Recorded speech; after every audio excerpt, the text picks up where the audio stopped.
Witches in fairy tales are mad people who fly around on broomsticks. But the people of the Middle Ages took witchcraft very seriously. It cost a lot of innocent lives. The English were fighting in France and winning, but then a French girl, Joan of Arc, said she heard angels telling her to fight the English. She got some armour from the French king and set off to fight them. The odd thing was that she started winning. Well, the English were furious, beaten by a woman. Then her enemies captured her and sold her to the English. Now, it wouldn't be very sporting for the English to execute a brave enemy soldier, so they accused Joan of being a witch and then executed her. She was burned alive. It was a mean trick, and Joan deserves to be remembered as a wonderful woman, even though she sometimes had to keep the fact she was a woman secret. Because in those days they didn't take women very seriously. We should celebrate her life with a song a bit like this. 1, 2, 3. Joan of Arc, what a lark! She fought and she dressed just like a bloke, like a bloke. Joan of Arc, just a spark, sent that lassie up in smoke, up in smoke. I was in the field, she said, the angels, they were chatty. They said I had to fight the English, maybe she was batty. Completely batty. She went to see the Prince of France to get the sword and breastplate. The prince, he said, a lass like you should wear a woolen vest, mate. That would be her best mate. Joan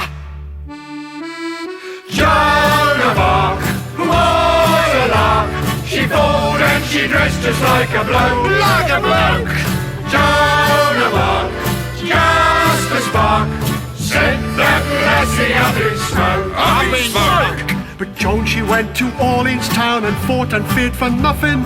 The nasty English all around, they got a fearful stuffing. Oh, such a stuffing! At last the English captured her, they tried her with some vicars. They said you will be sorry when that fire gets to your kneecaps. He said your kneecaps. Joan of Arc, what a lark! She fought and she dressed just like a bloke, like a bloke. Joan of Arc, just a spark, sent that lassie up in smoke, up in smoke! What was it about the French and the English? Well, it went back to 1066, when the Normans came across from France and smashed the English at the Battle of Hastings. The Normans were led by William the Conqueror, Big Bad Bill. Not a nice man. The Normans didn't like the English. In fact, they didn't even like their own family. William the Conqueror's brother, Odo, looked after England while Bill popped back to Normandy. What thanks did Odo get? William threw him in jail. But Bill's sons were even worse. They fought against each other, and they even fought against their dear old dad. If William the Conqueror could have written a letter to his wife Matilda in 1079, William probably couldn't write. He had clerks to do that for him. Anyway, it may have sounded like this. Gerberrois Castle, Normandy, January 1079. Dearest Matilda, you won't believe what our Robert has come and done. Only gone and beaten his dad in battle. That's all. The ungrateful little cochon, as we say in French. As you know, he was rebelling against my rule, so I rode up to Gerberrois with a few hundred lads to sort him out. What does he do? He locks the gates. What do? Well, I besiege him, don't I? A few hungry weeks without his venison pasties, and he'll come begging for mercy, won't he? Always been fond of his grub as our Robert.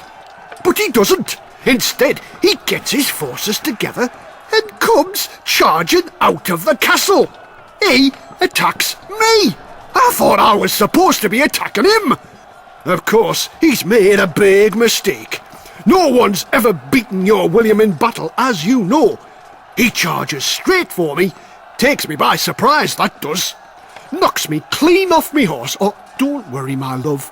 He doesn't hurt me very much. The rest of his men begin moving in for the kill when that English lad, Toki, rides up with a fresh horse and saves my life. Poor young Toki got killed, but the main thing is I survived. Now, I don't want to worry you, my darling, but our young Will was fighting on my side, and he took a bit of a knock. He's recovering nicely, and he's quite a hero. I always thought he was a useless little twerp until now, as you know. But I've decided to give him the throne of England when I go to that great throne in the sky. As for Robert, he can have Normandy, and the ungrateful little beggar is welcome to it. Home soon, my dearest one. Love to our little Henry. Your loving husband, William. Conqueror. And here's me seal. Not that sort of seal. And we can imagine the reply from Matilda. Normandy, January 1079. Dear William, just wait till I see our Robert. Fancy knocking you off your horse. He needs teaching some manners. Mind, I always said you spoilt that boy something rotten. A few whacks from the flat of your sword would have done him no harm at all. Do you think you could remember to bring me some of that local woolen cloth? Green, if you can get it. Hurry home. The dogs are missing you. And I'm keeping your throne warm. Love, Matilda. Oh, P.S. Don't forget to wipe your feet before you come into the Great Hall. I've just had new rushes put down. Kissy, kissy.